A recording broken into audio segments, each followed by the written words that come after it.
본시는 다윗이 매우 극한 고통에서 구원을 갈망하는 노래입니다. 그러면서 동시에 메시아가 당하시는 모욕과 고통을 노래하고 있어요.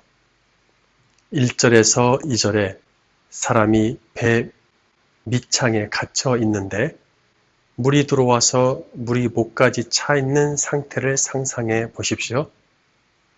지금 다윗의 영혼은 이제 물에 잠겨 거의 죽기 직전까지 가 있습니다.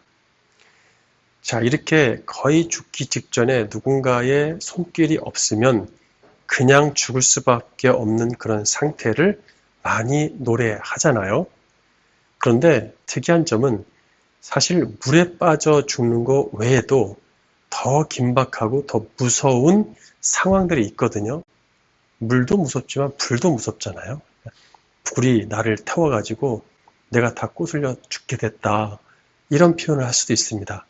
근데 그 많은 표현 중에서 물이 차오르고 또 깊은 물에 빠지고 이런 표현들이 자꾸 나온단 말이죠. 큰 물, 바다가 사단의 세력을 상징하기 때문에 그렇습니다. 3절에 오직 하나님께 목이 쉴 때까지 온 힘을 다해 구해달라고 해야 되겠죠. 왜 스스로 빠져나올 수 있는 그런 힘이나 능력이 남아있지 않다는 얘기죠. 누군가의 손을 내밀어야 되는 상태, 그것이 바로 우리의 상태잖아요. 모든 아담들의 상태는 스스로 자신을 구원해낼 수 없어요. 그러니까 행위 구원론자들이 자기 스스로 구원해낼 수 있다라고 주장을 하는데 그렇게 되면 이제 시편의 많은 시들을 그들은 적용하기가 어려워집니다. 4절에 이유 없이 다윗을 미워하는 자가 머리털보다 많으면 도대체 이들이 누구일까요? 다윗은 지금 대단한 세력을 가지고 있는데 말이죠. 게다가 다윗을 끊으려고 하는 자가 다윗보다 강하대요. 도대체 이게 누굴까? 그래 대부분의 해석자들은 역시 이번에도 다윗을 지금 헤아리는 세력이 다윗의 아들 압살롬의 세력이다. 그들은 모두 다 압살롬의 세력한테 돌린단 말이에요. 또 아도니아의 세력이다. 다윗의 마지막 아들이 또 반역하죠. 아도니아의 세력이다라고 봅니다. 다윗은 이렇게 평생 자기 아들을 죽여달라고 심판에서 멸망케 해달라고 노래만 불렀을까요? 압살롬과 아도니아가 반역했을 때 제국의 왕인 다윗은 사실상 그들의 세력보다 더 강했죠. 절대 압살롬이나 아도니아가 강하지 않습니다. 또 압살롬을 따랐던 아히도벨이나 아도니아를 따랐던 요압 장군이라 할지라도 다윗보다 강하지는 않습니다. 생각해 보세요. 그 당시에 진짜 구원자가 누구였습니까? 다윗이잖아요. 근데 백성한테 너 누구 선택할래 하면은 누구 선택하겠습니까? 볼 것도 없죠. 그리고 압살롬과 아도니아의 세력의 숫자가 머리털보다 강한 정도라고 보긴 사실 어렵거든요. 더 큰 문제는요. 다윗이 반역한 세력에게 물어주어야 할 것이 무엇인지 알 길이 없단 말이에요. 4절 맨 마지막 부분에 나오잖아요. 그래서 이 부분들은 해석자들이 해석을 안 하고 그냥 지나갑니다. 아니면 그냥 이것은 상징적으로 해석해야 될 것이다 라고 하고 끝나죠. 본 구절은 다윗이 메시아의 고난을 대신 노래한 것입니다. 메시아는 이 구절을 인용하여 자신의 고난을 고백하고 계십니다. 다윗의 입을 통해서 메시아가 얘기하고 계신다는 얘기예요.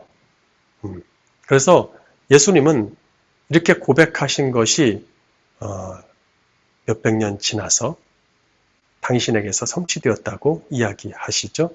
요한복음 15장의 성취가 됩니다. 25절에 23절부터 읽어드릴게요. 요한복음 15장 23절 흠정역 성경. 나를 미워하는 자는 내 아버지도 미워하느니라.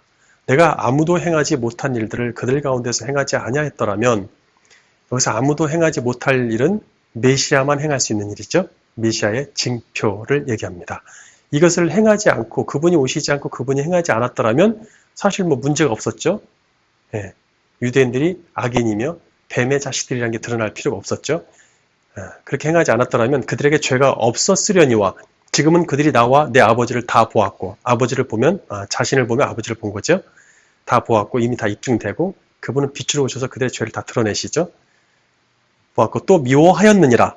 그럼 미워할 수밖에 없죠. 25절에 성취되죠. 그러나 이것이 일어난 것은 그들의 율법에 기록된 바, 그들이 까닭 없이 나를 미워하였나이다 한 말씀이 성취되게 하려 함이니라 라고 예수님은 자신에게서 시편이 성취됨을 말씀하셨어요. 여기서 예수님은 제자들이 받을 미움을 예고하신 거거든요. 지금 유대인들은 예수님을 미워했기 때문에 자신들이 죄인으로 낙찰되고 자기의 그런 어떤 허물들이 자꾸 드러나니까 메시아를 받아들이든지 안 받아들이든지 둘 중에 하나인데, 받아들이면 의인이 되고 안 받아들이면 악인이 되는 분위기란 말이에요. 근데 받아들이기 싫어요. 자기들의 모든 인생이 송두리째 날아가니까. 지금까지 쌓아놨던 게 다 날아가니까. 그래서 받아들이지 않죠. 그럼 어떻게 합니까? 미워할 수밖에 없죠. 그래서 예수님을 미워했기 때문에 예수님께서는 제자들에게 너희들도 미워할 것이다 이렇게 예고하고 계신 그런 이야기입니다. 예수님을 미워했던 유대인과 그 사탄의 하수인들이죠. 그들은 당시 예수님보다 훨씬 강했죠. 왜냐하면 그들은 세력을 휘두를 수 있었어요. 헤롯과 손을 잡고 로마와 손을 잡았기 때문에 세력이 있었습니다. 그런데 예수님은 그 세력을 하나도 사용하지 않으십니다. 그러니 당연히 육적인 세력으로 봤을 때는 약한 것이죠. 사탄은 예수님을 끊으려는 분명한 목적이 있었어요. 이렇게 예수님이 끊어짐을 당하지만 이 끊어짐은 아무 효력도 없는 허망한 죽음이 아니겠죠? 4절에 빼앗다는 원어로 강제로 강탈하거나 자격을 박탈한다는 그런 강력한 뜻입니다. 물어준다는 원어로 되돌려주다, 회복해 하다 이런 뜻이에요. 회복하다, 구원하다 할 때 쓰는 단어거든. 슈브, 되돌려주다, 회복해 하다. 그 옛날 에덴 동산에서 사탄은 아담에게서 무엇을 뺏었죠? 평화를 빼앗았죠. 하나님과의 평화, 이 평화를 빼앗아 갔습니다. 빼앗은 건 사탄이지 예수님이 아니죠. 사탄이 빼앗았지만 예수님이 대신 회복시키고 되돌려 줘야 됩니다. 그 평화를. 그럴 입장입니다. 5절은 전혀 다른 번역이 나올 수밖에 없는데 이것은 여러 가지 뜻을 가진 히브리어 단어의 특성과 동음 이어가 있습니다. 자, 오늘 되게 특별하게도 5절에는 아주 중요한 동음 이어가 연속 2번이 등장합니다. 거의 이런 경우가 드문데 우매함이라는 말이 나오죠. 우매함은 원어로 이것도 동음 이의어인데 어리석음이란 뜻도 있어요. 그래서 본문은 그 개역성경 그걸 채택했죠. 그렇지만 반대로 탁월함이란 뜻도 있습니다. 탁월함 또는 능력. 탁월함, 능력이란 뜻도 있어요. 이게 어디서 온 단어냐면요. 백성들 보면은 백성들을 지도하는 지도자들 있죠. 그들은 항상 백성의 중심부에 있죠. 배. 우리 몸의 중심부가 배고 배죠. 이 중심에 있는 사람이란 뜻에서 나온 말이거든요. 그래서 그들은 탁월하죠. 또 지도를 하신 능력을 갖고 있죠. 그래서 탁월함, 능력 이런 말이 있단 말이에요. 뜻이 있단 말이에요. 또 저는 근데 여기서 탁월함이란 말을 선택할게요. 또 뒤에 보니까 나의 죄가 주 앞에서 숨김이 없나이다. 나의 죄 할 때 이 죄라는 단어는 따로 있어요. 근데 이게 원어에 이것도 동음 이의어인데 그릇 행함이라는 뜻이 있어요. 그릇 행함, 뭐 잘못 행함, 허물을 발생시키다 이런 의미죠. 그릇 행함이라는 뜻도 있지만 그 허물을 위해서 뭔가를 드려지는데 구약 율법에 보면은 허물이 있는 자는 죄의 의미에서 조금 다릅니다. 허물이 있는 거, 실수를 하나님 앞에서 범하는 거, 그럴 땐 속건제물을 드립니다.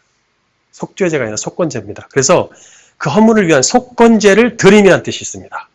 실제로 속건제를 드림이라는 뜻으로 훨씬 많이 사용됩니다.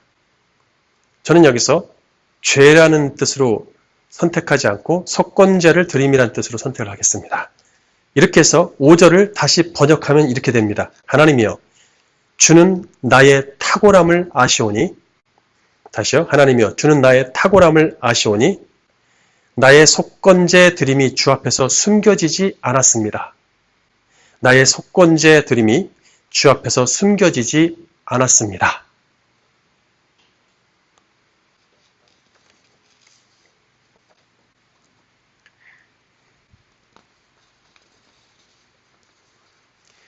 메시아가 모든 백성의 허물을 대신해서 드릴 속건제의 탁월함을 아버지는 아시죠. 예. 이 제물의 탁월함에 대해서는 나중에 보면은 베드로도 자기 서신서에서 이야기합니다. 탁월하다. 바울도 이야기하죠. 그래서 그 메시아의 속건제 드림이 절대로 하나님 앞에서 숨겨질 수가 없습니다. 예. 숨겨지다 또는 제하여져 버리다, 지워지다 이런 뜻이거든요. 그렇게 될 수 없습니다. 메시아께서는 당신의 몸을 제물로 드리는 속건제가 아버지 보시기에 합당하며 아름답다는 것을 아십니다. 그래서 그 아름다운 속건제를 봐서라도 아버지가 자신을 구원해야 한다는 뜻을 담고 고백하는 거예요. 6절에 만군의 하나님을 바라는 자들은 바로 하나님의 군사들이죠. 그래서 만군의 하나님입니다. 이들은 자기 스스로 군인의 능력을 가져서 악의 세력을 이길 수가 없어요. 군인으로 하나님은 지었는데도 불구하고 하나님은 매우 나약한 군인으로 지었습니다. 오직 하나님이 용사가 되시기 위해서죠. 그래서 앞장서서야 이들은 이길 수 있기 때문에 오직 여호와만 바라봅니다. 하나님은 당신만을 바라보는 자들을 멸시할 수 없죠. 그들을 불쌍히 여기셔서 그들에게 구원을 주실 것입니다. 그런데 당신의 그 백성의 허물을 없이 할 유일한 해결자, 속건제를 드릴 그 아들이 수치만 당하고 끝난다면 이것은 그 아들의 수치로 끝나는 것이 아니라 하나님만 쳐다보고 있는 의인들의 수치와도 같겠죠. 그들은 완벽한 패배와 수치게 되겠죠. 유일한 희망자가 그냥 끝나버린다면 메시아는 그 의인들을 봐서라도 자신을 모욕에서 구원해달라고 아버지께 간구합니다. 7절에 메시아는 의인들을 위한 당신의 속건제 드림을 온전히 성취하기 위해서 비방을 응당하십니다. 이 비방은 곧 아버지 하나님을 위함이죠. 8절에 심지어 집안 사람들과 형제들에게마저 배척을 당하시면서까지 당신의 사역을 묵묵히 수행하십니다. 9절에 그럼에도 불구하고 메시아는 당신의 사명이 더욱더 확고함을 깨달으시죠. 하나님의 집을 회복하고 지상의 예루살렘 성전 시대에서 천상의 예루살렘 성전 시대를 열어야 할 그 위대한 사명, 오랫동안 예고되었고 수많은 의인들이 그토록 갈망했고 아버지 하나님의 소원이었던 이 사명을 위해서 메시아는 당신의 일을 과감히 수행하십니다. 이 하나님의 성전을 향한, 하나님의 집을 향한, 이 회복될 천상의 하나님의 집을 향한 그의 열심은 곧 성전 청결이란 행동으로 나타나셨어요. 그래서 본 구절을 성취하십니다. 요한복음 2장 13절. 유대인의 유월절이 가까운지라 예수께서 예루살렘으로 올라가셨더니 성전 안에서 소와 양과 비둘기 파는 사람들과 돈 바꾸는 사람들이 앉아 있는 것을 보시고 노끈으로 채찍을 만드사 양이나 소를 다 성전에서 내쫓으시고 돈 바꾸는 사람들의 돈을 쏟으시며 상을 엎으시고 비둘기 파는 사람들에게 이르시되 이것을 여기서 가져가라. 내 아버지 집으로 장사하는 집을 만들지 말라 하시니 제자들이 성경 말씀에 주의 전을 사모하는 열심이 나를 삼키리라 한 것을 기억하더라. 이 열심 때문에 사단의 세력들에게 잡혀서 죽임을 당하시죠. 결국 예수 그리스도께서는 이 위대한 속건제를 위해서 짧은 공생애 동안 충실히 사역을 잘 감당하셨습니다. 이제 우리는 우리의 모든 허물들을 대신해서 우리 주님 목숨과 피를 들여서 없애주셨으니 이 어찌 우리가 감사 찬송하지 않을 수 있겠습니까? 이 구원은 우연히 된 것도 아닙니다. 우리를 구원하신 주 예수 그리스도께 감사하시면서 오늘도 감사의 고백을 올려드리고 그분을 찬송하는 복된 시간이 되기를 주님의 이름으로 축원합니다. 아멘.